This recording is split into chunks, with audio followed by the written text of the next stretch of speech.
Woman Who Chat is sponsored by Grow Radio. Grow Radio is an online radio station dedicated to bringing you a different podcast on the hour, every hour. I'm proud that Woman Who Chat is played on Grow Radio every Tuesday at 3 p.m. and Friday at 8 a.m. and to be a part of their podcasting community. If you want to listen to the station, explore their shows, check out many of the blogs to improve your podcasting skills, or get your podcast onto Grow Radio, head over to growradio.uk today. Welcome to Woman Who Chat, and today I'm chatting to Charlie Day of Charlie Day Sales. Now, the name gives you a big clue there as to what we're going to be talking about, and I'm a big believer that sales shouldn't be a dirty word, and I found that recently by listening to Charlie, and I thought, what a great guest to bring on and talk about sales. Hello, Charlie. Hi, I'm so excited to be here. It's great to have you. Now, before we get into all the sales stuff, how did you get into sales? Oh my gosh, it's a long story. It's a long story. So I have a running joke that I've never had a real job, and it's true. I have never had a real job. I went to drama school when I was 18. I went to London and I wanted to be an actress. That was the plan. But 5 months into my acting career, I was like, this is not for me, having to be a waitress and having to have like another job. No, that was not what I wanted. So I didn't do any of that stuff. I went to a couple of auditions. I did actually get some professional work, but I realized really quickly that it just wasn't for me. And so I decided to set up my own theatre school for kids. And I don't know if it was my 21-year-old arrogance or just naivety, but I presumed that I would set up a theatre school, people would hear about it, and everyone would come flocking. So I'd actually worked out, based on the number of children that were in the area that I was living at that time, like, oh my gosh, this is going to be off the charts. This is going to be crazy. And so I spent the whole of the summer of fun planning this. And I thought, I'll probably only take about 35 to 40 children. That's probably capacity for my first workshop. I'll stop it at that. So I'd hired this big hall with a stage. I'd hired all the costumes. I'd spent about £1,000 before I'd done anything. And I managed to get 7 kids there. Oh. And I worked my absolute... Am I allowed to swear? Or is this one of these non-sweary podcasts? You go ahead with whatever you need to. I worked incredibly hard. and I just couldn't believe that nobody was coming. And so in the end, I thought, I can't do a show with 7 kids. I can't do a week-long workshop with 7 kids. This is ridiculous. This is so embarrassing. So I gave away a couple of free spaces, rounded it up to 10. And I thought, do you know what? I'm going to do the workshop and then I'll just sweep it all under the carpet. We'll forget about it. We'll move on. Maybe I'll get one of those proper jobs. And I did the week. And the sort of kids that came to me were kids that weren't already at a theatre school. So they were a little bit shy and they maybe wouldn't get a solo normally, but they loved performing and they wanted to be there for that. So we did a show and all of these kids had an opportunity to do a solo and lines because there was only 10 of them, right? And the parents came to watch, like the smallest audience ever. And at the end of the show, every single parent was like, we want to sign up for weekly classes. And I was ready to like brush it all under the carpet. But I was like, in that moment, I thought it was that hard to get 10 kids in a room. Are you really going to let them go now? So I made a decision in that moment. It sounds crazy to think, but I was like, I'm just going to get really good at sales so that I know how to sell and so that I've got a lot more kids. It took me 18 months to turn a profit at that theatre school, but it still exists today. We teach 500 children on a weekly basis.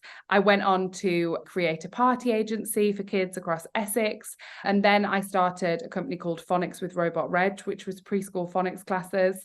We franchised that business. We've got 54 franchises internationally. And through those 3 businesses, 3 multi-6-figure businesses, I just got really good at sales. I fell in love with it. And over time, people started asking me for advice. They started asking me how I'd managed to sell 30 franchises before I was 30 years old, all of these things. And I used to go out for lunch with people and just tell them, give them all the information. And then the lunches got a bit much because I was head of sales for Phonics with Robot Reg at that point. And so I set up a Facebook group, and it sort of went from there. 2020, just 3 weeks before the pandemic, I'd set up this Facebook group, not knowing what was about to happen. And yeah, I just started giving out free advice on the internet. And then that turned into me doing a course and me doing a mastermind and me doing a membership. And now I've helped corporates make more sales. I've helped sales teams. And I just absolutely love it. It lights me up. I love showing people that sales can be easy, sales can be fun. So yeah, that's my story. Fantastic. And not a lot of people, not a lot of listeners will know this, but I started out in sales, and well, I did telesales, which is probably the worst aspect of sales ever. And it was cold call telesales as well, to financial institutions in London, trying to sell them financial information pages. And I hated it. I hated every call. Although I did get a big buzz when I got an appointment and I got a sale, but it sort of turned me off sales. And I did a stint in sales and marketing. Again, I didn't like this what I call the sleazy selling, you know, the sort of buy my stuff. And I always try and educate my audience. Don't keep going out there saying buy my stuff, because people just get turned off by it. So how do you turn the sort of sales being a, you know, why do you think people are so alienated and back off and don't like the sales aspect? Sales has got a massive stigma. You know, it's got a bad name, which is sad for sales, because it, you know, it should be fun and all of the things that you were saying about like having that buzz when you get a sale. That's what it's all about. And like we were saying before we came onto this podcast, sales is the lifeblood of your business. If you don't have sales, you don't have a business. And if you are a business owner, whether you like it or not, you're a salesperson. Until you can employ a sales team, you are a salesperson. And it's as simple as that. And so I personally think that men feel a lot more comfortable to go out there and say, hey, this is what I've got on sale, come and buy it, come and buy the thing. And females just don't. So what's happened over time is like people are going out there and selling, and then the other extreme is, oh my gosh, I'm too nervous to even tell people what's on sale. But what I like to think is there's a middle ground between this, like, I always think of the sleazy car sales guy, like Mr. Wormwood out of Matilda, just the worst, like conning you, trying to build a relationship just to sell to you, all those things that I absolutely hate. There's an in-between of that and not selling at all, which is like what a lot of people who are my clients do, like, oh, Charlie, I'm too scared. There's a middle ground where we can be like, hey, here's what I've got to offer. Here's the benefits. Let's have a chat and see if it's the right thing for you. Because, hey, if it's not the right thing, I don't think you should buy it. I don't want you to buy it if it's not the right thing. But if it is the right thing and I can help you transform the sales in your business, bingo, let's go. Yeah. And I think it's a confidence issue as well. I think a lot of people haven't got the confidence. But then if you're not passionate about what you're selling, how can you be confident about it? And I think some people are almost embarrassed to try and, oh, by the way, I've got this. Do you want to buy it? And they feel as if they've been really cringy and awful. And that's like a mindset blocker there, isn't there? Yeah, absolutely. And I don't think it has to do with confidence in the traditional word confidence. Like if you're an introverted person, for example, you can still be really great at sales. And I always talk about this idea of sales working for you. So what I might do in my sales strategy and what you might do in your sales strategy will be two different things, because maybe I'm confident with following up 7 times, and at the moment you're only confident with doing it 3 times. And that's absolutely fine. Sometimes a more introverted person can create a relationship really quickly because they're not like, whoop, jazz hands like me. So, you know, I don't think the traditional confident thing, I don't think you need to be that. However, you're absolutely right. You have got to be passionate about what you're selling. You have got to believe that it's going to be transformational for the person that you're selling it to. And if you do, then that passion and that enthusiasm is going to shine through and make the other person want to buy it anyway. Yeah.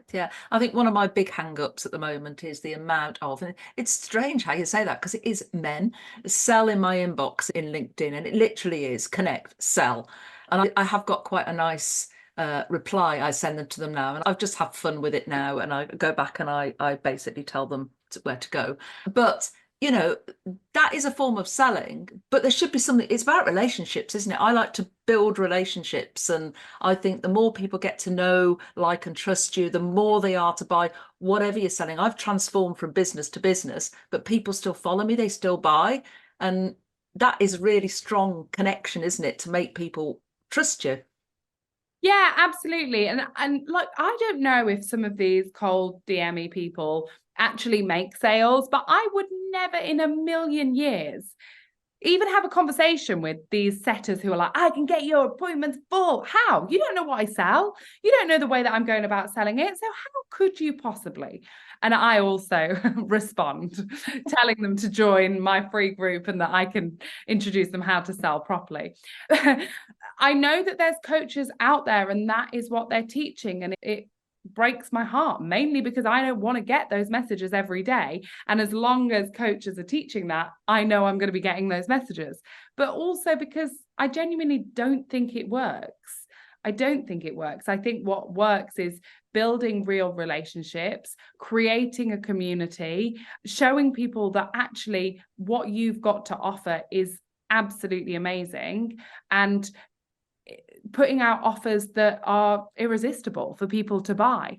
And I stay really close to my results in my business. So not only my own personal results, but my clients' results as well, because results are ultimately what are going to sell. So if you are getting results time and time again for your clients are going to go out there and tell people, they're going to bring more clients. Those people are going to hear about it. They're going to shout about it on the internet. And so you're just going to grow and grow. Now, there are people out there using dodgy sales tactics who are making sales and not ever getting clients any results. And there's even people doing very dodgy things where they're making sales of something that isn't even a real thing. But ultimately, because results are what sell, those people are going to go downhill the other way. And I've seen that happen to people. So I do think honesty and integrity win overall. So as long as you are that, you'll be fine. And I say to my clients that, be real, just be you, because people want to buy from a real person. They don't want to buy from a corporate type logo or anything. You've got to come from behind the logo. So, someone that's nervous of sales, that's really scared, that's just starting out, what would be your advice to them? What is a good exercise for them to get a bit more familiar with the sales? Because when women enter my awards, they're just starting out and they're just getting that tentative, well, I forecast my sales to be this, and you see some of the figures and you think, really, is that possible in the next 6 months? I don't think so. So they've got all these bright ideas, very similar to your drama school, in that they think the world wants their product or service, and then they struggle, they hit this barrier and they hit this wall, and many of them give up as well, which is such a shame. So for somebody that's starting out, what would be the first sort of things they should start doing? The first thing that I would say is, the world does want your product or service. Know that. Like, if I could go back and tell my 21-year-old self, I would have just done things differently. I think the number one thing that you can look at if you're just starting out is your messaging. If you can tell me the top 3 benefits to buying your product or service, then I'm going to be able to think, well, is that relevant for me? What I see a lot of people in the space doing is they're just telling. They're not selling. So they're just saying, we always used to be like, fun drama class. People don't, I mean, you can scroll back deep into the archives and see my first Facebook post. You'd be like, what were you thinking? But, people aren't scrolling the internet going, oh my gosh, there's not a fun drama class out there, is there? Oh, well, I best get myself there quick. Like, we've got to be more creative than that. What are the bigger problems here? Why are people, and actually, if you look at as I said, the people who came to my theatre school, people who really wanted to do drama, but they didn't have the confidence, they were already too old to join the school, or whatever, they felt. I should have gone down that route with my marketing and said, would your child absolutely love to get a solo, but they never have done? This is going to be perfect for you because it's a really small group. Go with what you know. And actually, over time, that's what my theatre school became. It still is so inclusive. Anyone can join in. Anyone can be part of the shows. Anyone can get a main part. And so that very much became our messaging. Messaging is so key. And it's really important that we nail it, because we want people to be reading our Facebook posts, our ideal client reading our Facebook posts and going, oh, that is me. She is talking directly to me.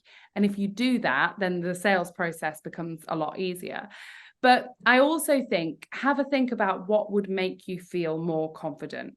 So one of the things that I did really early on in this business, Charlie Day Sales, is I used to just offer free calls. I would jump on, I used to do an hour. I wouldn't recommend doing an hour, half an hour is enough. I used to just jump on free calls. They weren't discovery calls or anything.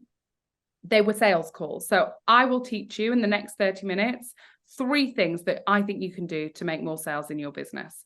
And I'd sort of say, you know, where's your business now? What's going on in your sales? And then I would give them advice.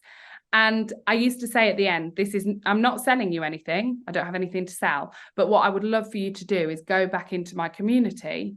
Sales is easy if you just know how, community, and tell people what you thought of the call. And so people will be like, oh my gosh, Charlie's so generous. She just given me a call. I've gone and made £400 in the next hour because of it. How amazing. And then I'd get people in my inbox, Charlie, can I have one of these calls? Can I have one of these calls? And then very quickly those calls became paid for. But I built up that demand for them before I started to charge for them. So think about what would give you a bit of confidence so that you can go out into the world and say, hey, I'm Charlie Day Sales and I'm going to be able to transform the sales in your business. Because at the beginning, you know, I'd been for these lunches with people, I'd made sales myself, but I didn't know if I could do it for anybody. It's only through doing it and through giving people this exact blueprint that I use on products and services and all sorts of things that I've realized that I can teach anybody how to sell. Yeah, and that's a great thing to do. And for new business, I think tasters are a great thing. Give somebody a taster of what you deliver. Yes. And if they tell just one person, they tell another person, it just grows naturally. Let's talk a little bit, because I'm conscious of time and I've got so many questions I want to ask. Sorry, I do go on. You can give me like a stop sign, Charlie. No, we can go on as long as we like. So pipeline. So many people they start selling. And then they've got their clients, they've got their customers, and they take their foot off the gas and they don't think about the pipeline. Now, I'll tell you a story. When I was very young, when I had my children, I started a nappy selling business. And I was really good. I used to deliver the nappies door to door. You couldn't get nappies then. I used to deliver them door to door because women couldn't get out and buy these big, bulky nappies, and you couldn't get them delivered to the house. And I had a really great client base. I used to trundle around with my kids in the back delivering all these nappies. And then my sales started to drop off because the kids potty trained and got out of nappies. I hadn't even considered pipeline. So I eventually ran out of clients. And I think businesses do that today, don't they? They start up, they get all these clients in and they just sit on those clients thinking they're going to be there forever. Absolutely. Oh my gosh, huge mistake that people make all of the time. And the way that I like to illustrate this is what you are doing today is going to help you in 3 months' time to 6 months' time. So, you know, if something were to happen in your life where you didn't do anything in the business for the next 3 weeks, you probably wouldn't realize that immediately, but 3 to 6 months down the line, your pipeline would slow. And I see this happening to people when they grow a big audience and then they think, oh, I can just sit back on it now. I've got this massive audience. Well, no, we all need to be growing our audience all of the time. Otherwise, you won't have that pipeline. Yeah, don't get complacent. Don't rely on your audience. Do audience building activity, or lead gen, I call it, every single day. Yeah. And the final thing I want to ask you is about follow-up, because that was a light bulb moment for me. I am the world's worst at follow-up, not anymore. So tell us a little bit about why follow-up is so important. Oh, follow-up is the most important thing. They're like the most important thing. If you do not follow up, why the heck not? You are leaving money on the table if you don't follow up. The average lead takes 7 follow-ups. And here's how I think about it, right? So you inquire with me about my services. You're really keen and you're like, right, I'm going to send Charlie a Facebook message. I'm going to say 2024 is my year. I want to work with you. And so that lands in my inbox, and you know, some people might copy and paste a message back. I would never. I would like have a conversation with you, but there are people who copy and paste to me all the time.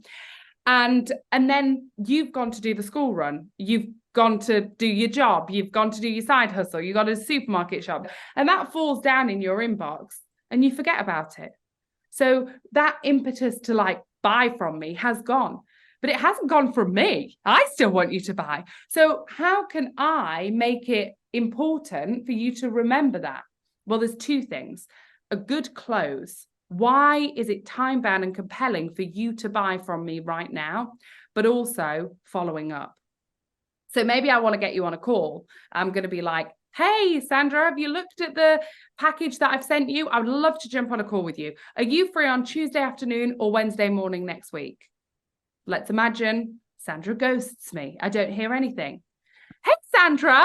And I try and make them as personalized as possible. So I will have looked on your LinkedIn, looked on your Instagram, done all the things. So I'll always be adding a personalization. But I guess that maybe Thursday or Wednesday weren't very good for you. How about Tuesday next week? Does that work for you? Or I could do Thursday afternoon. You know, it's not pushy, but it's just like constantly reminding you, you know, I'm here. And then let's say we get on a call. Let's say you do eventually. Oh, I'm so sorry. It was my son's birthday, so I didn't. And then we get on the call. As soon as we're off the call, I know you're going to be excited because I'm so passionate. I've got so much to offer. I will have researched your business. I'll really come to the table with some good ideas. And you'll go away from that call. You'll be like, 100% Charlie, I'm going to buy. And I'll be like, cool.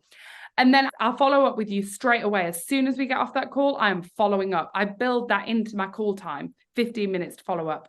Because you're excited on the call, but then you go downstairs and your husband's like, oh, no, we can't do that. We want to go on holiday to the Maldives next year, don't we, Sandra? Remember the holiday to the Maldives you promised me? No, you're not signing up with Charlie Day. And then, you know, you realize that your cat needs to go in the vet and that's another £1,000.